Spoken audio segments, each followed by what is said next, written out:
Good morning, children. Yesterday you have studied about innate immunity, and today let us study about acquired immunity.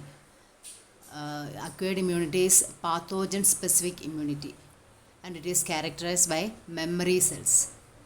So it is pathogen specific immunity, and it is characterized by memory. This immunity is acquired by the individual.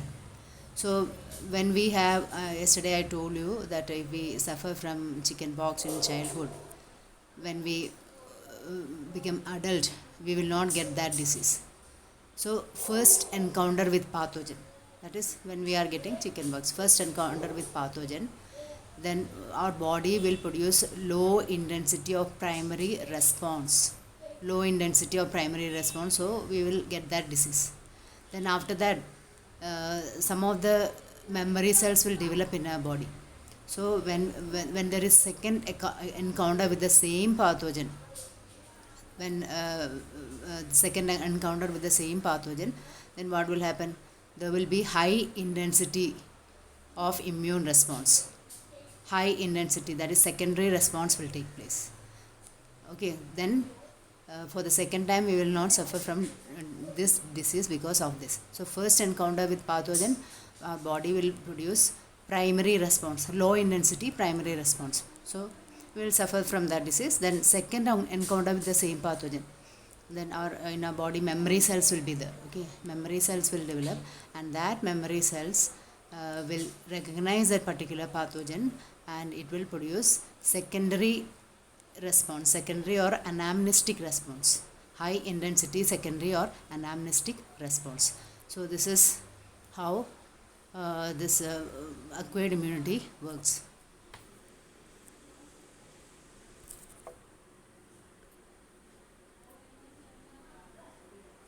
So let us see which cells carries this acquired immunity. So primary and secondary immune responses are carried out by B lymphocytes and T lymphocytes. Last year you have already studied about B lymphocytes and T lymphocytes. So what is the difference between B lymphocytes and T lymphocytes? These B lymphocytes are produced inside the bone marrow. They will be produced and it will get mature in the bone marrow. That is B lymphocytes. T lymphocytes means some of the lymphocytes from the bone marrow will migrate into the thymus, and they will differentiate in the thymus. That is why they are called T lymphocytes. So B lymphocytes produce antibodies which fight with pathogen. So what is the function of B lymphocytes? They produce antibodies which fight with the pathogens. And what is the function of T lymphocytes? They help B cells to produce antibodies. So T lymphocytes will not directly produce antibody, but they will help B cells to produce antibody. Okay, so these are the two lymphocytes which is responsible for acquired immunity: B lymphocytes and T lymphocytes. B lymphocytes produce antibodies, and T lymphocytes help B cells to produce antibodies. And T cells, see, this is the T cells, resting helper T cells, and activated helper T cells. And here resting cytotoxic T cell and activated killer cell. You can see it will get activated. Then this is just like a cartoon. So first is B cell finds an antigen which matches its receptors. B cells. So antigen means foreign particle, that is, it may be virus, bacteria, or any other foreign material. So it will bind with the B cell. See, green color, it represents a antigen. So it will bind with the green cell, what is that? B cells, and it waits until it is activated by a helper cells. So B cells will help wait for the T cells to activate it. Then the B cells divides to produce plasma and memory cells. After that, what will happen? B cells divides to produce plasma and memory cells. Okay, then plasma cells produce antibodies that attach to the current type of invader. Invader is bacteria or virus, so that will produce antibodies that attach to the current type of invader. Then it will eat cells and prefer intruders marked with antibodies and eat lots of them. So that one, see in the cartoon, that one looks delicious. So it will phagocytose the intruders. Then if the same intruder invades again, Memory cells help the immune system to activate much faster. Already memory cells are developed at the first response. So if the same intruder invades again, memory cells help the immune system to activate faster. Okay. So this is the action of B cells. Now let us study the structure of antibody. So all of you know that antibody is produced by B cells. So each antibody, this diagram is very important for exam. So each antibody has 4 polypeptide chains. 4 polypeptide chains are there, and there are 2 light chains. 2 light chains you can see on the side. 2 small light chains are there, and 2 larger heavy chains are that Y shape, that blue color. It is heavy chain. 2 larger heavy chains are there. So it is called H2L2. H2L2, heavy chain 2 and light chain 2. And there are different types of, and here you can see in the picture, antigen binding sites are there, and the antigen binding sites are there, and antigen will bind at the antigen binding site. Then here you can see it is both the this polypeptide chains are connected with disulfide bridges. Okay, it is connected with disulfide bridges.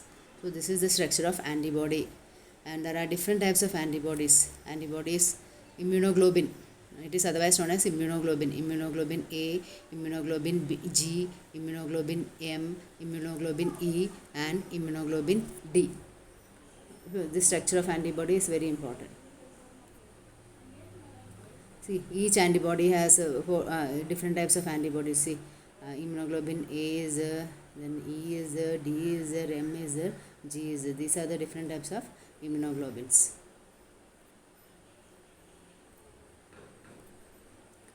Now, acquired immune responses are of 2 types. Acquired immune responses are of 2 types. One is humoral or antibody mediated response, or antibody mediated immunity. Humoral fluid, humoral or antibody mediated response. Humoral means antibody is present in our bloodstream. So it is humoral or antibody mediated response or antibody mediated immunity. Then cell mediated response or cell mediated immunity, or CMI. So in humoral or antibody mediated response, antibodies are found in blood plasma. Antibodies are found in blood plasma. So it is called as humoral immune response. And in cell mediated response or cell mediated immunity, T lymphocytes mediate CMI or cell mediated immunity. And cell mediated immunity causes graft rejection also. If there is any graft, skin graft and all other, so many graft are there, it is responsible for graft rejection. It is not matching, then it will reject. So body is able to differentiate self and non-self. That is this cell mediated immunity. Because of this, the body is able to differentiate self and non-self. Okay, if I receive a kidney with a non-matching donor, then my body will reject that kidney because of this cell-mediated response. So 2 types of acquired immune responses are the humoral or antibody-mediated and cell-mediated response or cell-mediated immunity. So tissue matching and blood group matching are essential before undertaking any graft transplant, and the patient has to take immunosuppressants all his life. So if a person is in need of a kidney, if the donor donates a kidney, we should match everything. Tissue matching should be there, blood group matching should be there. It is very, very important. Otherwise what will happen? Recipient's body will reject that kidney. Any type of organ transplantation, this tissue matching and blood group matching are essential. Okay, and after transplant, the patient has to take immunosuppressant agent. Immunosuppressants means medicine which suppress the immunity. Otherwise what will happen if they don't take that immune suppressants? What will happen? Their body will reject that organ. So throughout their life they have to take immunosuppressants all his life.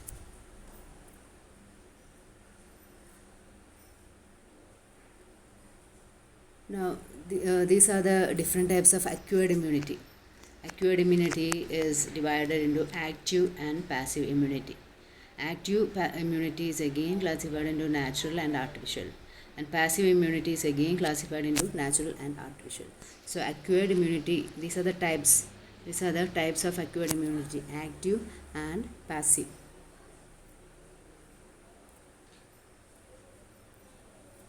So what is active immunity? Here in active immunity, antibodies are produced in the host body. Antibodies are produced in a host body in response to antigens. It may be living or dead microbes or other proteins. So example for this active immunity is immunization. In immunization, what happens? Weakened or inactivated pathogens are introduced into our body. So here antibodies are produced in the host body in response to antigens, and it is a slow process, and it is produced by two ways: natural active immunity, that is during natural infection by microbes. If we get any disease, by that way that is active immunity is developed in our body. And artificial active immunity is injecting the microbes deliberately during immunization. So just after the birth of a child, that immunization chart is there. In that, different types of immunizations are there. In that immunization, that weakened or inactivated pathogens are artificially deliberately injected in our body. This is artificial active immunity. So and the antigens, the antibodies will be produced in our body in response to antigens. So this is active immunity. Here antibodies are produced in a host body in response to antigens. And what is passive immunity? Passive immunity, ready-made antibodies are directly given to the body. Here ready-made antibodies are directly given to the body, and it is up to ready-made antibodies are directly given to the body. Now what about coronavirus? If a person has already suffered from coronavirus, that person's body has already produced antibodies. So already ready-made antibodies are there. So that ready-made antibodies can be collected from that person and can be used. Okay. So passive immunity is of two types. That is natural passive immunity. Example, antibodies from mother to placenta to fetus. Antibodies, that is immunoglobulin G from mother to placenta to fetus, is example for natural passive immunity. And another is that in the mother's milk, the first milk is called colostrum. First milk is called colostrum, which is yellow in color, and that colostrum contains antibodies, protective antibodies, which is very important for the protection of the infants. So that is example for passive immunity. Then artificial passive immunity means anti-tetanus serum. Anti-tetanus serum, that is very very important question. When we have a wound or anything, we go for taking tetanus vaccination. That is in tetanus vaccination, that already ready-made antibodies are directly injected into our body. It is to fasten the action of the body. Okay, it is to fasten the activity.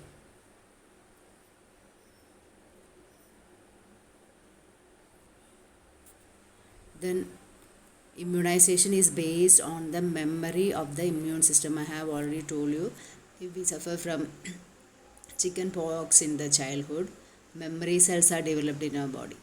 So immunization is based on the memory of the immune system, and it is of two types. One is active immunization, that is vaccination, a preparation of vaccine. What is actually vaccine?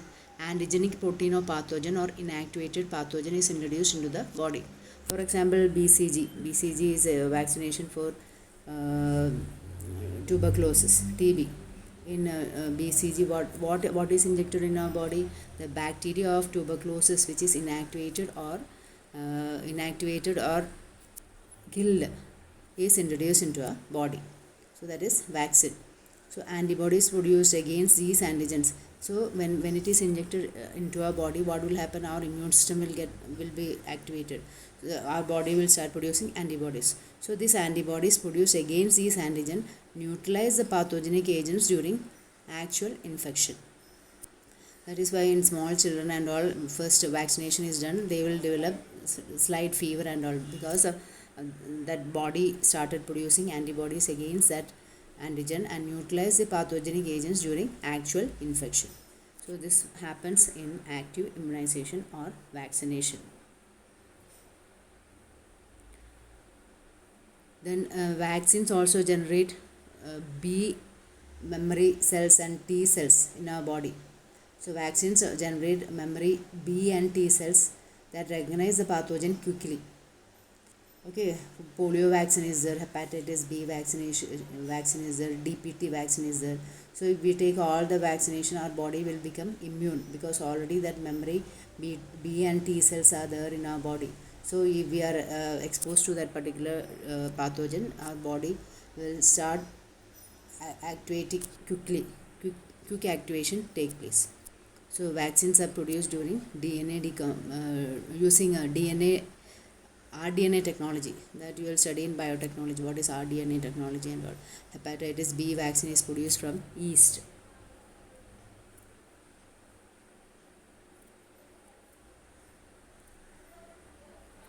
Now, what is passive immunization?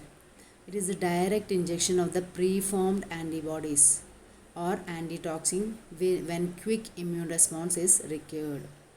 For example, if a snake bite victim, that quick immune response is required. So what we do, we directly inject the preformed antibodies or antitoxin. So it will produce quick immune response. So it is immunization against tetanus and snake venom is example for passive immunization. It is a direct injection of the preformed antibodies. I told you how preformed antibodies are formed. Preformed antibodies or antitoxin when quick immune response is required. So that is why when we have cut or a wound, we go to hospital, they give us tetanus injection for quick immune response.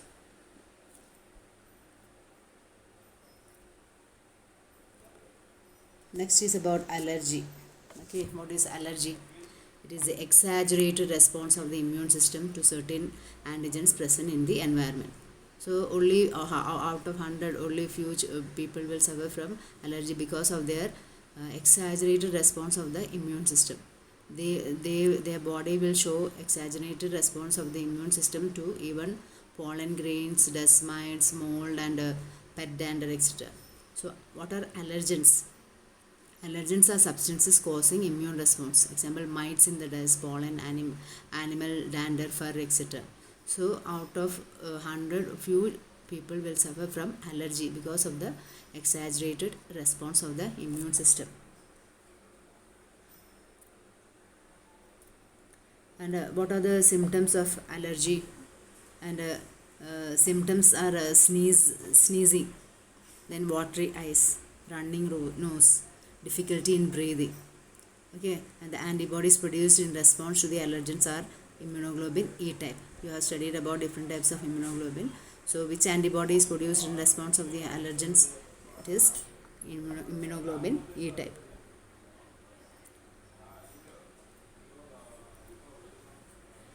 See how allergy is caused. Allergy is due to the release of chemicals like histamine and serotonin from mast cells. Okay, here in the picture you can see blue color mast cell. So mast cells will produce chemicals like histamine and serotonin, and this is responsible for swelling, wheezing, etc. Swelling of the sometimes body rashes will be there. All these are due to the secretion of this histamine and serotonin from mast cells. And to determine the cause of allergy, the patient is exposed to or injected with very small doses of possible allergens and the reactions studied. So we don't know from which substance allergy is caused. So to determine the cause of allergy, patient is exposed to or injected with very small doses of possible allergens and the reactions are studied.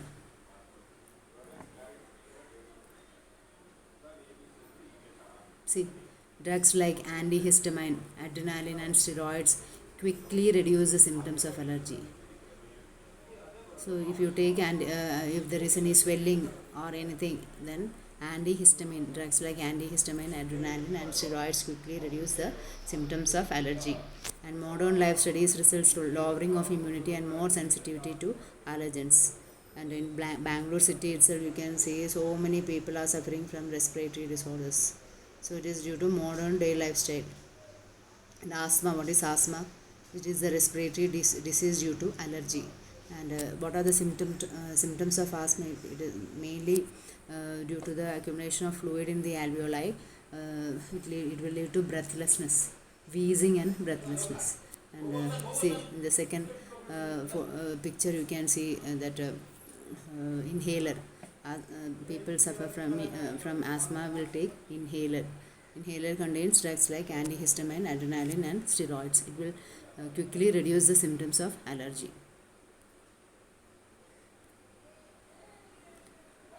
Then autoimmunity. What is autoimmunity? Autoimmunity means self, or here due to genetic or other unknown reasons, body will attack cells. Our body is to protect our cells, but in this autoimmunity, our body will attack our own cells. And this results in autoimmune disease. Okay, our body cannot recognize our own cells. Okay, that lead to autoimmunity. An example for autoimmune disease is rheumatoid arthritis. See, bone erosion will take place. You can see the normal X-ray of normal hand and X-ray of rheumatoid arthritis, and here our body itself. Okay, our body attacks the cell. Body here in rheumatoid arthritis, the body will attack the bone. So bone erosion will take place, and there will be deformation of the hands.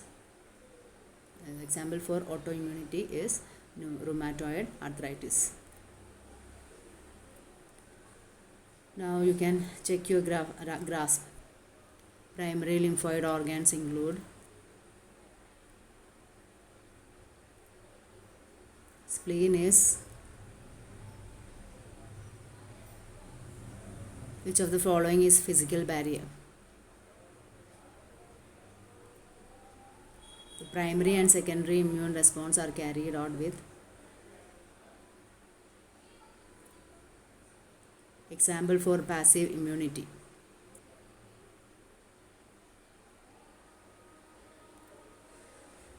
Preparation of antigenic proteins of pathogen or inactivated pathogen is called